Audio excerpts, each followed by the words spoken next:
Welcome to On Texas Football. Time for State of the Program. Each and every week, Gerry Hamilton and I take a 30,000-foot view of the Longhorn program. Gerry, this week, obviously, Texas making it in the national semifinals. That's front and center of everyone's mind, understandably so.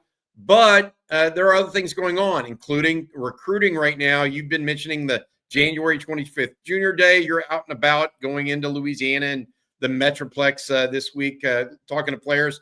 But also there's portal recruiting still to do for the Longhorns. Texas getting a commitment from Travis Shaw, defensive lineman out of North Carolina on Sunday night. That fills a definite need for Texas.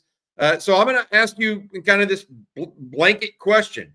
Outside of what's going on in Arlington 48 hours or so from now, what's your focus for this Texas program as a whole right now? Yeah, and so I would say this is the most excitement from a recruiting, high school recruit standpoint when you talk to these guys, when you interact with these guys, more positivity about the Texas program than, in the last 15 years as a whole. Oh, wow. And that's what you'd expect because it's back-to-back playoff appearances, right? Back-to-back years in the college football national semifinal. And again, we've talked about this. The Arizona State game to kids was an unbelievable game, and Texas pulled it out, and they were clutch, and they won a game in overtime with big plays and guys making huge plays, right? So they're winning awards. Kelvin Banks, Jahdae Barron, Sweat last year. They're winning national awards. They're about to have, these kids see when the NFL, Matt Miller says there's going to be 23 guys that'll be drafted in the top 3 rounds in this game. Ohio State has 12, Texas has 11. Anywhere these kids look, they're seeing positives about Texas. NFL draft, wins on the field, awards off the field, all SEC selections, national freshman of the year. That's a big deal to be a national freshman of the year. And because that means you've come in and had an impact on a very talented team. So I'm hearing so much more positive. Does this mean Texas is going to get everybody they want? No. Neither did Nick Saban, neither Kirby, neither is Ohio State. They don't get every guy they want. But I think Texas is going to have a net of a lot of really talented players, and they have the ability to get almost all those guys on campus now. And there's just more excitement around Texas recruiting. I mean, and we haven't even hit the Arch era yet. But there's a lot of excitement around Texas, the move to the SEC, the NFL players, everything I talked about. So that's why this Junior Day list is building. There is real competition on January 25th to get these kids on campus. And Texas is winning a lot of the battles they want to get these kids on campus. That's telling. Yeah, I've got to say this. And you didn't even mention number 1 recruiting class. Exactly. Sorry. Yeah. And so you see it. What's interesting right now and a lot of discussion going on behind the scenes is NIL. Yeah. And what the next shape or form will be from that standpoint of the university and not just Texas, but across the country. Because if they go to a strictly revenue share model in June, which is the conversation right now around it, what does that do to Texas's advantage in NIL? Well, Texas currently right now, Gerry, looking to improve its NIL that would actually tie in and be I don't want to say legitimate, but would not be pay for play, right. Tying into businesses in and around Austin at a higher level and utilizing that as a benefit because Austin, unlike Starkville or College Station or Tuscaloosa, is a very big town with large marketing budgets for in-city advertising and marketing.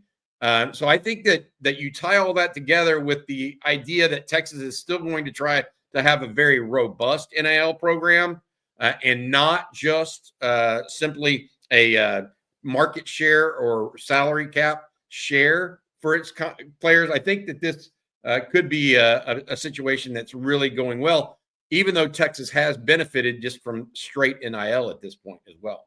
Now, that takes me back, Bobby, to a conversation with a college coach, not on the Texas staff, when all this NIL stuff first kind of started. And his comment to me was, the big cities that have major universities in them are going to end up having a huge advantage here because they have enough businesses, to your point, in major businesses that want to that have big marketing budgets that can help elevate your programs and from an NIL perspective. And that it sounds like this is what we're getting to now. If we go to profit sharing, plus then what do you do from an NIL perspective? And you are at a huge advantage if you're in a city like Austin. Could that help a USC battle Oregon because they're in LA? I mean, there's something to be said for that. That doesn't mean the local businesses in College Station won't be really supportive of Texas A&M, but can they be to the same level as these Miami in the city of Miami? Is that what we're about to see through this? Is some real advantages for the major universities that are in the big cities that have a lot of businesses that have marketing budgets and that want to be tied into the university and be tied into the city of Austin. I think it's going to be interesting to see how it plays out. But I know this, to your point, Bobby, Texas had an advantage before, and they're going to continue to have an advantage after. That's what it seems like to me. And that's why I wanted to bring it up, because we talk about how all these things, and I wanted to add this because as you're looking at it and you're out there visiting with players and listening to recruits, et cetera, and they're talking about Texas in such a positive light, even from 4 or 5 years ago, just amazing. The turnaround, there's other aspects of it that are going to be coming into question too. And that is NIL is going to be a part of it, whether there's revenue share or not, and how Texas and its program morphs into that going to be very, very important and crucial to keep this run of success that the Longhorns have had in the last couple of years as well. And it's perfect timing for Texas, obviously, Bobby, because they've been a playoff team the last 2 seasons. So those businesses have a reason to get behind Texas. If Texas was a struggling and floundering program, they wouldn't be as quick to step up. But they're also tying themselves to a winner. And I do think that's very important right now. USC, some of those where this is headed, those businesses are going to have to bring USC along. They don't have to do that at Texas right now. They get to go get behind a team that is a playoff level team, just signed a number one recruiting class, has all these guys drafted, winning awards. There is a reason to get behind this if you're a major business in Austin. I want to talk a little bit more about I want to talk some about Texas versus Ohio State next in this edition of State of the Program. Also want to hit on President Jay Hartzel, university's president, moving over to SMU. But first, I want to say thank you to our sponsor each and every week of State of the Program, brought to you by our friend Adam Lowy at the Lowy Law Firm. If you've been injured in a car wreck, truck wreck, automobile accident of any kind, Adam and his firm offer a free, no strings attached private consultation. Just reach out to them, loweylawfirm.com. That's loweylawfirm.com. Thank you, Adam, for your support of On Texas Football. We appreciate it very much. Jerry, let's talk about this Ohio State game and what it means to the Texas program, what they've got going for them right now. What are the major takeaways for this game that you're going to be watching for and the impact it might have, not just on recruiting, but on the perception of the program as a whole? Yeah, I think, look, I said it on Coffee and Football, but if a team beats you, you can tip your cap and move on, as long as you play well. That's the thing. The product on the field, and it's a really good product Steve Sarkisian has built at Texas, but now this is the biggest moment. This is going to be the most viewed Texas game since Sark's been in Austin, in my opinion. Yes, most watched game. Because no matter what it is, Texas, Ohio State, this is going to be the most watched game. The only game on in college football, I mean, we're talking 25 plus million viewers. So this is a game where if you lose and you get beat and the team plays really well, so be it. But playing well under these lights Friday, I think, is a big deal. And I'm not saying it would happen, and I'm not saying it's different situations, but you can't tell me that TCU losing 65-7 in a national title game didn't hurt them. It hurt them more than them getting to the title game. The product has to be really good on the field, and I think Texas will perform well, even if Ohio State's just better that day. But the key is to not go out there and kick the ball around and look like you don't belong.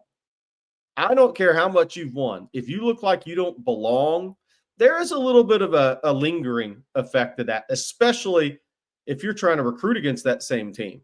Because Ohio State recruits Texas. They signed 5-star Devin Sanchez last year. They have offers out to a lot of these same players in Florida, Georgia, Texas. Looking like you belong, getting in a real fight, a great game in the national semifinals, and wherever the chips fall, they fall. And if you win it, then man, Katie barred the door. But people can handle losing if somebody plays well and just happens to beat you, and you play well too.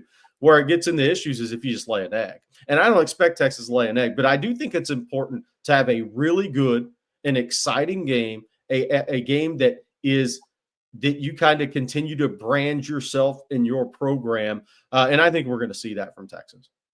I'm interested because you're right.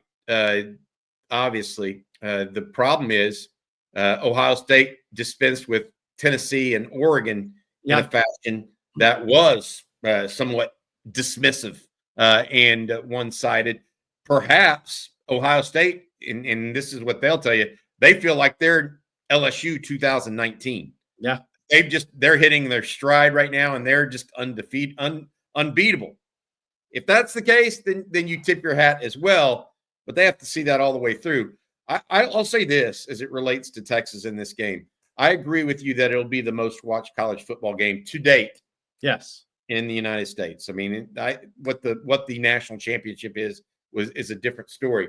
Or what it will be a different story. But Texas and Ohio State, two major brands.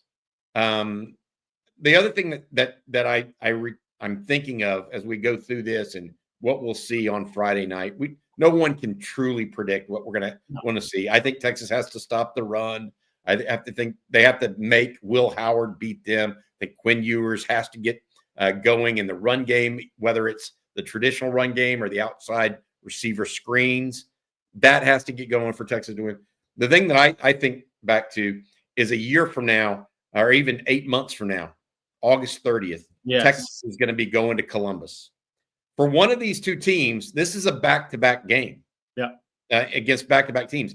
Now, we will have different quarterbacks on those two teams, right, next year. I want to add this, and I think it's so funny. You remember how a week and a half ago, Jerry, we were all talking about Quinn Ewers is coming back. He's going to transfer.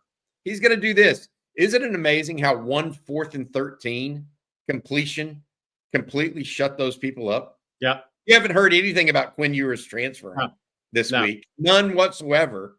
It's now how high is he going to be drafted when that was the case all along. But there are a number of different subplots within this game and these two teams that I think you can stew on. And that's one of the things that makes Texas versus Ohio State a very interesting matchup overall. You can talk about recruiting. You can talk about next year's game. You can talk about the number of NFL players. You talked about that. Just a lot of subplots within the actual game itself. Look, one of these guys, Sark or Ryan Day, is going to play for their first national championship on January 20th. The winner of this game, one of these guys is going to be the favorite to hoist a national championship trophy for the first time as a coach. You know, Steve Sarkisian was brought up by Adam Schefter. NFL teams will have interest in Steve Sarkisian. If Ryan Day keeps cooking like he is and wins the national championship, you'll start hearing the same things about Ryan Day. Like, both of these guys are probably going to have to turn down calls from the NFL, win or lose this game Friday. So there's a lot that go into this. And I'm not saying either guy's leaving. Don't get me wrong. I'm just saying this is what comes with it. And look, the build up from this game, and we have so long to talk about it, but it is going to be talked about a little bit on the broadcast, I think, is the build up for next year's game starts during this game in a weird way, because whoever is losing this game at the end, they're going to be talking about, look, if Texas beating Ohio State, Texas is going up to Columbus next year, and Arch Manning's it's going to be mentioned on broadcast. The build-up's going to start for that game during the college football national semifinal. Fair or not, that's where we're going to be at. But I think it's so interesting, all the things. I mean, you talk about this, Bobby, just the two head coaches in this game. Ryan Day, there were questions, and we talked about is if he loses a first-round playoff game, is he going to get fired? Now he's a win away from being a favorite in the national championship game. Steve Sarkisian, what a unbelievable, would be one of the better comeback stories in college football from a coaching perspective if he went on and played for the national championship and won it after what happened at USC and how he had to build back his career when he didn't know if he was going to have it. So there's some great stories around this game, some really good things for everybody to talk about. But I think that one of the major things for me, I've been thinking about it all week, Bobby, is the next year's game build up is going to start during this game, during the broadcast. It will. And, Texas has its quarterback of the future. We think Ohio State has its in Julian Sayin, we believe, with their other freshman quarterback transferring out now. He was the number one ranked quarterback, I believe, in the country out of Carlsbad, California. Actually signed with Alabama last year, but then transferred him almost immediately to Ohio State. So we'll see all of what this means and matters, Jerry. My take on this for you, and one thing I want to get to as it relates to it, the game itself being in Arlington. I know everybody's talking about the weather, and the weather is expected to be warm enough to make over the ice in Friday afternoon traffic. So you should be able to get to the game, all that stuff. How does this look from a Texas fan perspective? I think Texas is going to have a home field advantage. Yeah, should have a true home field advantage here. Do you think that plays any role in this game at all? Do you think it could, from a noise perspective, for anything at all? What are your thoughts? If it does, I think it would be Will Howard on some third downs, right? Big situations in the game. It's a home field advantage, but it's not obviously like playing on the road necessarily. But I actually think it's going to fuel. This is where Ryan Day is going to use it to fuel his team because Sark has the underdog card, and Ryan Day gets look, this is a home. We're playing. This is pretty much a home game for Texas, right? We're going to have to bring our A game. Communication's going to have to be the best it's been. So he's got some good talking points with his team. But if the crowd gets, I think it would be third downs, critical third downs with Will Howard. The checks and communications on the offensive line. How does Ohio State approach that since it's not a true road game? I think it's that those critical down and distance type of situations for Will Howard and his offensive line in terms of communication. And that's why I'll say this. Getting off to a fast start is important for Texas in this game because what's Ohio State done in the playoffs? 21-0 Tennessee, 14-0 Oregon, then 34-0. So neither one of those teams, whether Tennessee brought the house to Columbus, by the way, their crowd was out of it 4 minutes into the game and never was a part of that game. Oregon traveled well to the Rose Bowl, never in it. Texas has to get off to a really good start to give their home crowd a chance to be a factor late in this game for me. Very good point. Very good point because Ohio State has just come out of they've come out cracking in both games. Teams haven't survived the first quarter in the two college football playoff games against them. Yeah, good football teams. Yep. Good football teams. That's what we're saying. Is this Ohio State team that juggernaut, right? Yeah. We'll find out on Friday, I think, because Texas has a good defense. Better one, in my opinion, than either Tennessee or Oregon. But I still think stopping the run against Ohio State will be key. And they have two very, very talented running backs. Very talented. All right, Jerry, next topic I want to hit on is Jay Hartzel, the Texas president, taking the same job at SMU, stepping down. He'll do that in June of this year. It's interesting because a lot of people relate to Jay Hartzel being the guy that really solidified Texas from a presidential standpoint alongside chairman of the Board of Regents, Kevin Eltife, and CDC, Chris Del Conte, at the athletic directorships. And all three of those kind of made a group project of reclaiming Texas athletics and putting it in its rightful place. Hartzell did a great job, but he was just one spoke in that wheel. Right. I think that what we need to look at now is who that next person is and not assume that it's going to be one way or the other. Although I will say, and this I've said this multiple times now, I firmly believe Kevin Eltife, who's going to make the hire, by the way, he will be the guy that makes this hire. He's going to find someone that understands where sports fits within the ecosystem at the University of Texas. He wants an advocate for it and an understanding of where it belongs in the university setting.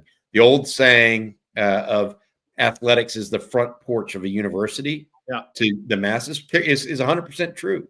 It is the way it is, especially at a place like Texas where it's been so meaningful for so long.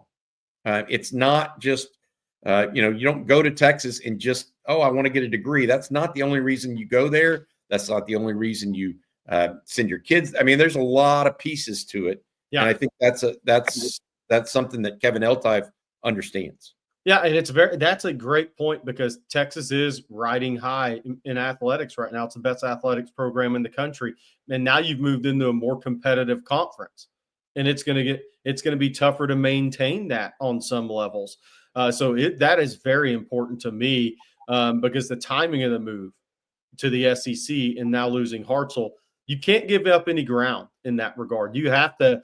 The next president of the university has to have full understanding and, to your point, be supportive of that, or else you can lose ground pretty quickly. But I don't think that'll happen at Texas. I mean, I think the timing of the SEC move, where the athletic department's at. Look, anybody that's the level to be a university president, if they can't look at it and understand it, then they're not the guy. I mean, bottom line. I mean, it's too easy to see. I can see it from a distance. You can see it from a distance, although you're closer to it. But they can look at the books and see it. Yeah, this is very easy to see right now. Yeah, there's a lot of support to the university through athletics, period. And part of what makes Texas Texas is in question there. So, all right, Gerry, one last thing I want to ask you. You have what you think is a prediction for this game. I know we've kind of hinted around it. What do we think? You going with the Buckeyes here? They're a 6-point favorite. What are your thoughts? I am, and I hate to do it. I've been thinking 31-27. I even said it on a different show yesterday. Look, I think does this mean they're going to win the game?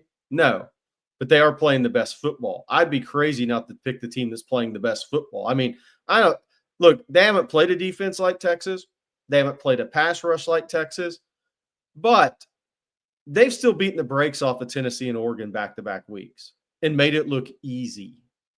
You have to give them respect going into that game for this. Now, does that mean they can do it 3 weeks in a row, just execute on offense like they have?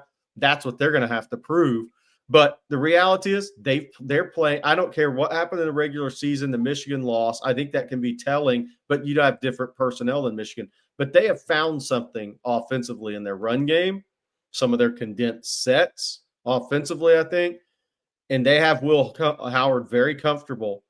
And they are on fire offensively right now. That is a very confident team, and they're playing well defensively too. So they're playing the best football in the college football playoff. So I'd be nuts not to pick them in this game. Does that mean they're a lock to win the game? No. Like I said, I think any of these 4 teams could win a national championship. There's one matchup I think is bad. If Notre Dame played Ohio State, I don't think they're beating Ohio State. I don't think they can score enough.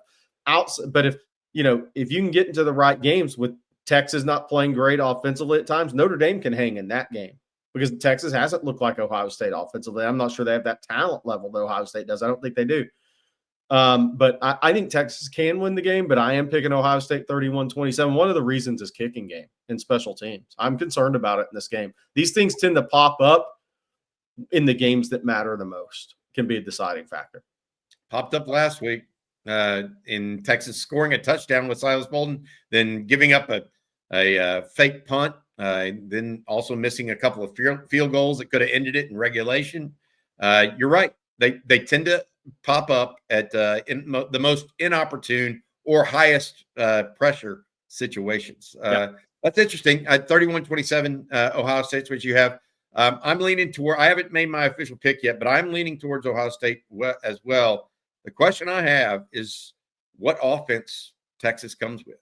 Yeah. If Texas can pierce the veil of Ohio State's defense, like Oregon did in Eugene, and do it early, this has a chance to be a different game. Yeah. But Steve Sarkisian has to come with something that he has not really pushed out there enough this year. And that's a full-flown attack, aggressive, hyper-aggressive, and I don't mean downfield aggressive, but putting the ball in the air 35 to 45 times in this game and letting Quinn Ewers work over the middle of the field too, as well as that short passing game to get Texas into a better scenario. If he doesn't do that, I think that it's going to be one of those. And Sark has to get the better of Jim Knowles, the Ohio State defensive coordinator that used to be at Oklahoma State and famously kind of flummoxed Sark with the 3-high safety look. Something to watch as we go forward here this week. All right, 48 hours away, like I mentioned, roughly before Texas takes on Ohio State in the Cotton Bowl in the national semifinal. That'll do it for this episode of On Texas Football. Thanks again to our sponsor, Adam Lowy, over at the Lowy Law Firm. Give Adam and his group a call if you've been injured in a car wreck, truck wreck, automobile accident of any kind. LowyLawFirm.com. They offer you a free consultation, no strings attached, if you think you might be due compensation. Again, that's LowyLawFirm.com. Adam sponsors every single episode of State of the Program. All right, Jerry, thank you so much, bud. I know you've got some players to go see today out in the Metroplex before it gets really cold and, travel inhibitive, I guess is the way to put it. But for Gerry Hamilton, I'm Bobby Burton. This has been State of the Program. Hook 'em.